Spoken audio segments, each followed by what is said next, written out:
nosso assunto agora é talvez o público que eu mais tenha identificação, né?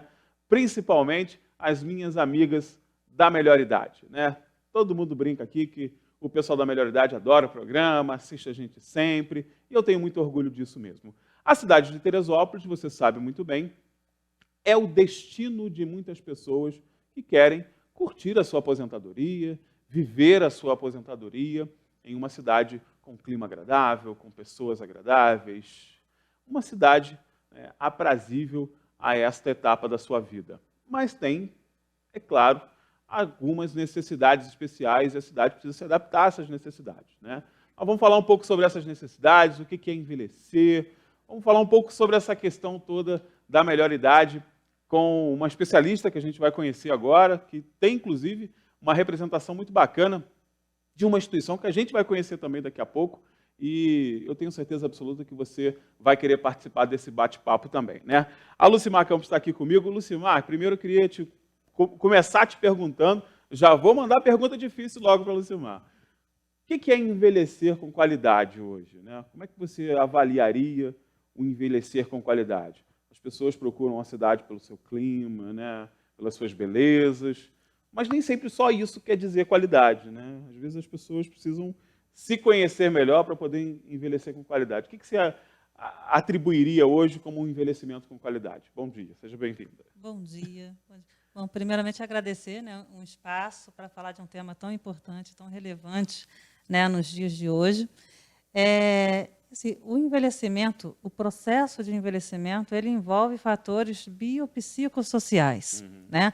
A gente não pode encarar o ser humano só do ponto de vista econômico, do tipo envelhecer bem é você ter condições financeiras, ter uma boa aposentadoria, ter dinheiro, recursos. Que isso não é né, o ponto alto do envelhecimento saudável, né? Social, você ter uma vida social é importante, mas ela isoladamente ela não vai te garantir um envelhecimento ativo e saudável, verdade, né? é verdade. É um conjunto de fatores que contemplam desde um corpo preparado para passar por esse processo de envelhecimento, e esse preparo ele não pode começar aos 60 anos, né? A gente tem que pensar, se nós formos realmente avaliar essa condição, tem que começar lá desde a concepção. Um ser humano bem concebido, né, planejado, com um envolvimento ali materno da família para um bom desenvolvimento, ele tem chances de chegar a um envelhecimento mais ativo e mais saudável, né? E envolve a relação, né, que você desenvolve com o seu meio. Tá? Isso é tão sério que uma pesquisa feita, uma das pesquisas mais longas que foram feitas envolvendo o envelhecimento na Inglaterra, acompanharam durante décadas um grupo de pessoas justamente para responder essa sua pergunta. Para entender o que é esse processo, né? Qual é o segredo de uma pessoa envelhecer bem? Aliás, essa palavra é muito usada, né? Qual o segredo, né? As pessoas querem sempre as fórmulas mágicas, né? Assim, infelizmente, eu queria muito dar uma receita infelizmente, de bolo. não tem. Isso daqui, mas não funciona. Né? E chegar à conclusão que o exercício físico ele ajuda. Claro que sim, tem a sua parcela fundamental nesse processo. Uma boa alimentação ajuda muito. Mas algo que foi muito forte, né, nos dados coletados, as pessoas que tinham boas relações com seus pares, que tinham relações saudáveis, relações familiares, relações entre amigos, né? Isso realmente tinha um impacto muito maior do que todos os outros fatores isolados. Ou seja, a questão sentimental mesmo, né? Como a pessoa se sente com relação ao seu grupo, né? Sim.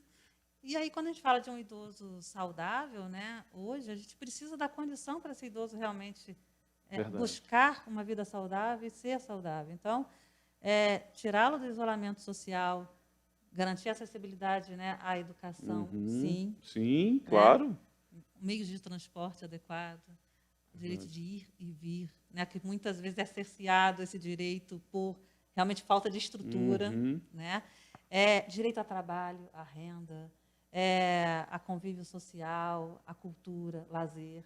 Então, assim, é algo setorial. Você vê que não é só um agente, né, que vai E é dar conta engraçado disso você tudo. falando isso, Simar, porque a gente consegue perceber claramente que é exatamente ao contrário do estigma de envelhecimento que a gente tem hoje, né? Porque se pensa o seguinte: envelheci e me aposentei, não vou mais trabalhar. Mentira. O Simar acabou de falar que tem que ter acesso ao mercado de trabalho no que você quiser fazer. Ah, eu vou ficar em casa sem, não vou ter compromisso. Também tem que ter compromisso, tem que ter horário. Continua a mesma coisa. Ou seja, é exatamente o contrário do que a sociedade entende, né?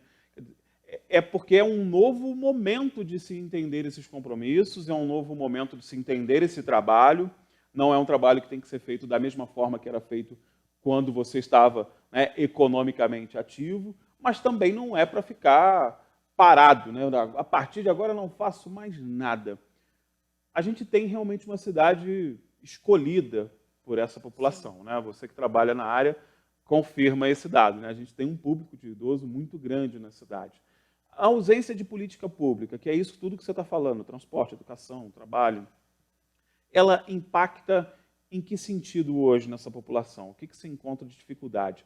Lá no teu acesso direto a essa população, o que você entende como um reflexo direto dessa ausência de política pública voltada para a melhor idade? Bom, assim, eu trabalho, né, na área da saúde há 10 anos, né, como enfermeira. Estou diretamente ligada à área gerontológica, né, que é a área que estuda o processo de Uhum. envelhecimento, né, há 2 anos, assim, de uma forma mais consistente, né? E, assim, uma coisa que a gente percebe que, por falta de acesso, por falta de informação, por falta de um acolhimento adequado no momento certo, tanto do idoso como também das famílias, sabe? Eu tive a experiência de acolher o idoso desde a saúde da família, no posto de Uhum. saúde, até a terapia intensiva, né? Que foi um dos meus últimos trabalhos dentro do ambiente hospitalar. E quando ele chega para a gente no ambiente hospitalar, ele chega muito mal. Ele chega muito mal, e mal por questões que poderiam ser Evitáveis. prevenidas, evitadas, com condutas muito simples, Verdade. que a própria família, o próprio cuidador e muitas vezes o Perfeito. próprio idoso, se ele tivesse tido essa orientação, ele poderia É. ter evitado E é chegar uma até questão aquele de ponto. informação, né, Lucimar? Não é uma questão apenas de formação, não é cultural. Essa informação precisa chegar às pessoas, né? E é por Sim. isso que a gente fala que é política pública, porque tem que se ter essa necessidade de levar essa informação às pessoas. A gente tem vários programas que são absolutamente acessíveis a essa parcela da população e que nem os familiares, nem os próprios idosos sabem que têm acesso a essas políticas, né? Eu acho que isso é importante, né? Você Sim. tocou no ponto principal, a informação não chega. Sim, e eu acho que passa pela informação e algo, né, que eu escutei de uma professora na época da faculdade e não me esqueço disso, é informar e sensibilizar, Sensibilidade. Perfeito. né? Porque muitas vezes a gente informa, cria-se palestras maravilhosas, É. mas você não consegue sensibilizar as pessoas Aquilo com não relação ao toca tema. aquela pessoa em nenhum momento, né? Ainda não é comigo, É. entendeu? Ainda não sou eu que estou ali, ainda não é meu pai. Aliás, isso é muito legal também, porque eu tenho muitos amigos que estão aí aposentados, né? Graças a Deus, tenho muitos amigos aí nessa situação, e muitos deles não se reconhecem nessa parcela da população, né? Não, eu estou bem, e precisa estar mal para estar nessa parcela? Não precisa, né? Não, É bem mesmo que você tem que se reconhecer, e se reconhecer nessa parcela, nessa etapa de vida, não é desmérito nenhum, pelo contrário. Gente, como o Valdair Queiroz sempre fala aqui comigo, como ele tem amigos que gostariam de ter chegado, né, a ter rugas, a ter dificuldades de locomoção, e não chegaram a essa etapa. Né? Então, não é desmérito nenhum, mas tem uma galeria que evita, né, Lúcia? pois é. É isso que nós precisamos tomar cuidado, sabe? Porque, como você falou no início, nessa busca pela fórmula mágica, Sim, né? é difícil. Anti-age, Verdade. anti-envelhecimento, isso, na verdade, acaba trazendo mais sofrimento, porque isso não é possível. Não, O corpo de humano, jeito ele foi nenhum. projetado para passar por cada Verdade. fase, e a fase do envelhecimento, ela é uma necessidade, a gente vê, tem várias teorias que explicam o processo de envelhecimento. Por que né, que a gente não poderia, aos 30 anos, de repente, no auge, lá, para o processo, e A ali partir de você agora vai... só aproveito, né? Pois é, pois é. Mas isso tem explicações filosóficas, Claro, biológicas para isso, que é uma necessidade da espécie humana passar por isso. E uma coisa importante também de ser dita é que quanto mais você postergar essas necessidades no não reconhecimento delas, você dificulta, né? Porque quanto mais cedo você tiver consciência de que você precisa, por exemplo, de uma suplementação alimentar, que você precisa consultar um médico especializado na área, que você precisa de determinadas vitaminas que o teu organismo já não está mais produzindo. Quanto mais você demorar para perceber isso e trabalhar isso de forma preventiva, mais problemas você vai ter lá na frente, né, Lucimar? Você, como enfermeira, sabe muito bem disso, né? Quanto mais evitar esse momento de confronto, pior fica, né? Verdade. Você quer ver um tema que as pessoas evitam falar no processo de envelhecimento? Doença de Alzheimer. É verdade. Assim, é uma das coisas mais assustadoras, porque uma das definições que eu vi há um tempo atrás, até de um filho de uma idosa, ele fala que, para mim, é uma eterna despedida. É todo dia se despedir um pouquinho daquela mãe que já não existe mais, não é mais. Ela deixa de ser a cada dia, né? Isso que é muito complicado, né? E assim, o Alzheimer hoje é muito do que o câncer era há algum tempo, né? As pessoas não falavam nem o nome câncer, era proibido de se falar câncer. Hoje o Alzheimer está assumindo essa posição, né? Sim, concordo. Eu concordo. Infelizmente. Infelizmente. E assim, uma das coisas que a questão cultural, né, e essa nossa repulsa, né, de falar às vezes do processo de envelhecer e das perdas que acontecem, né, atrapalham até chegar a um diagnóstico de uma doença como essa, né, que quanto mais cedo você começa um tratamento, não é que ela não tem cura ainda, mas, né, você consegue estagnar E ofertar uma qualidade de vida maior também. Isso aí, o foco na qualidade de vida, né? Verdade. Isso é importante. Então, muitas vezes, pessoas, quando ela chega ao diagnóstico da doença de Alzheimer, a doença já estava ali instalada há muito tempo. Porque, por exemplo, vou te dar um exemplo. Você é um comunicador. Você tem você desenvolveu durante a sua vida essa capacidade de articular muito bem as palavras e se comunicar muito bem. Provavelmente vai ser muito mais difícil alguém identificar, quando você estiver na terceira idade, que você tem uma doença de Alzheimer, do que uma pessoa, de repente, com nível sociocultural, né, menor, ou que não tenha tanta desenvoltura na fala. Por quê? Se você estiver conversando, caramba, olha só, esqueci mesmo, né, não sei o quê. Ah, mas do que a gente estava falando mesmo? Aí você tem mais recursos a minha capacidade cerebrais de reagir àquela adversidade vai ser maior, né? Isso então, aí, de criar artifícios. vai mascarando, inclusive, os próprios sintomas. Aí você vê que o fator educacional é importante para o envelhecimento saudável, é importante. Mas também não é garantia também de uma é um problema, né? Agora, a gente estava conversando aqui em off, que você está numa instituição hoje que tem um trabalho diferenciado, né? Eu queria que você falasse um pouco sobre ela e que tipo de diferença é que vocês apresentam, né? É uma metodologia mais ativa, não é uma casa de repouso, né? Como se tem essa ideia tradicional, como se tem esse estigma. Como é que vocês trabalham nessa área? Eu sou a responsável técnica pelo Lar Jolie, né? O Lar Jolie está localizado em Albuquerque, na Estrada das Oliveiras, né? Número 35. Nós estamos, né, efetivamente atendendo idosos há 1 ano. Tá? A proposta do Lar Jolie é bem diferente, né, das propostas tradicionais que já existem aí, porque o que nós vimos, né? Saiu agora há pouco tempo uma reportagem que até 2050 nós vamos ter 6 milhões de brasileiros com algum tipo de demência.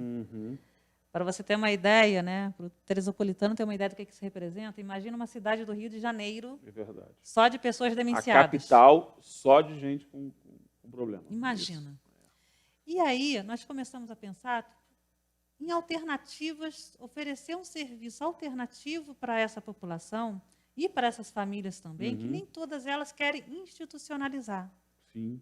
Né? Algumas querem ter, poxa vida, eu preciso de um respiro, eu preciso de um suporte num final de semana, num período de férias, num período, né, que eu tenha que trabalhar, que me ausentar. E aí o Lar Jolie ele foi tomando forma. Tá? Legal. Hoje é um espaço que nós temos, né, ofertamos a hospedagem de longa permanência, que é aquele Também, idoso né? também, que ele reside Que é o lá. tradicional, digamos assim, né? Isso aí. Temos a curta permanência, que o idoso, se a família precisar se ausentar um final de semana. Vai fazer uma viagem, por exemplo, esse idoso precisa desse cuidado especial. Você tem essa possibilidade do idoso ficar lá Isso aí. nesse... Olha, Como muito se fosse uma interessante. pousada, um Muito hotel. interessante. Mas com a presença do cuidador, da enfermeira, né, o cardápio preparado, né, por uma nutricionista, as atividades direcionadas para ele. legal. Né, não é aquela situação que tipo, você vai pagar um acompanhante para ficar em casa e tipo, vai ligar a TV, desligar a TV, botar no sol, tirar do sol. Não, Né? é dentro daquele programa que tem já, né, o atendimento, chamado atendimento ordinário, né, essa população, ou seja, aquele atendimento comum. Isso, Legal. isso aí. E aí nós temos também, né, você vê que é um espaço de muito movimento. As oficinas, que hoje, se um idoso quiser ir, passar um dia inteiro com a gente, que no Rio de Janeiro isso já existe, em São Sim. Paulo, são chamados de centros-dia. O idoso vai, ele passa o dia, faz as atividades, participa das oficinas, e né? depois retorna para sua casa. Né? verdade. Então, é diferente, por isso que não se enquadra realmente em instituição asilar, em clínica de repouso, né? Porque eu até brinco, né? A última coisa que eles fazem lá É repousar. É um trabalho misto, né? É um trabalho multidisciplinar. E é muito interessante porque rompe essa coisa do passatempo, né? Do oferecer alguma coisa para o idoso apenas fazer. Né? Não é colocar o idoso para jogar dominó, gente. Não é isso. Né? A gente está falando de um trabalho multidisciplinar, tem enfermeiro, né, que tem cuidado na área da saúde, tem cuidado nutricional. E as atividades não são atividades a esmo, né? São atividades planejadas e são atividades direcionadas com determinados objetivos. Então, é atividade para a questão motora, é atividade para a questão intelectual, é aquele trabalho que é feito como se fosse uma clínica normal, né? Mas você tem a possibilidade de usar um dia, 2 dias, um fim de semana. Olha, muito bacana a proposta. Muito bacana mesmo. Um diferencial também é que o Lar Jolie, ele tem uma proposta de crescer, porque a gente está tendo uma demanda. Legal, com certeza. Sabe, muitas vezes, pelo nosso espaço físico, a gente não está conseguindo atender a todos. Né? E a gente está com uma proposta já de uma segunda unidade, isso em um ano, né, de funcionamento. Bacana. Porque os idosos que nós atendemos de longa permanência, a ideia é que a gente cresça esse projeto, mas em pequenos grupos. Porque o que a gente percebe? Quando você vai numa instituição tradicional, algo que assusta muito o idoso que está chegando, é ele chegar e ver aquele monte de idosos, cada um com uma dependência diferente. Graus de dependência. E aí vai dar aquele sentimento de que, poxa, eu sou apenas mais um aqui nessa galera. Pois é. É isso que a gente... Então, assim, nós vamos crescer o projeto, mas, assim, pequenos núcleos, como se fossem pequenas repúblicas. Legal. Sem perder essa característica mesmo, né, direcionada. Sim. Hoje, lá no Lar Jolie, o cardápio, né, apesar de ser direcionado por uma nutricionista, existe uma reunião semanal com os idosos que residem lá. Então, eles decidem. Querem, né? Eles decidem. Aí a nutricionista entra, né? Vai ter feijoada todo dia, né? Mas um dia... Mais um dia vai ter, Por né? que não? Né? Legal. E a questão, tipo, horário de banho, por exemplo, que numa instituição muito grande, até por uma questão de logística mesmo, tem que ser. Lá, como é um grupo pequeno, né, a gente consegue flexibilizar de forma que a gente garanta a individualidade. Por exemplo, para mim seria terrível tomar um banho de manhã e eu não poder tomar um banho à noite antes de dormir. Sim. É a minha cultura, desde que eu me entendo por gente, adoro tomar um banho e ir dormir. Numa instituição tradicional, né, grande, nem sempre isso é possível, por conta da demanda, realmente, né, que é muito maior. Olha, gente, muito bacana. Eu espero que você pesquise mais aí também, se você gostou do trabalho, né? Está nas redes sociais, pode visitar. Sim, claro. Aproveitando, gostaria de convidá-los aí no domingo, tá?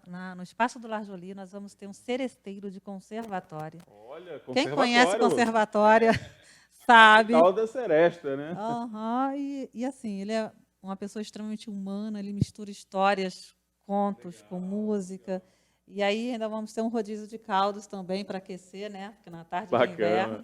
E aí convidá-los, quem tiver interesse de ir lá conhecer, né, o nosso espaço, tá? É na Estrada das Oliveiras, número 35, em Albuquerque, é perto daquela DPO, então, assim... É na pertinho, beira da gente, estrada. na beira da estrada. É, Você vai encontrar com facilidade. A minha sugestão é que você vá fazer uma visita, conheça, e se interessou um pouco mais também, pode mandar para a gente aqui pelo WhatsApp, que a gente encaminha para o pessoal lá também, para você conhecer um pouco mais esse trabalho. Lucimar, muito obrigado pela tua participação. Obrigado, né, por tuas dicas, são muito bacanas, né? Espero que a gente volte a falar sobre esse assunto mais vezes. Estou Já à está disposição. convidada. Obrigada. Eu que agradeço. A gente vai para o intervalo comercial rapidíssimo. Não saia daí, tá? Porque o intervalo é bem rápido e já já a gente está de volta.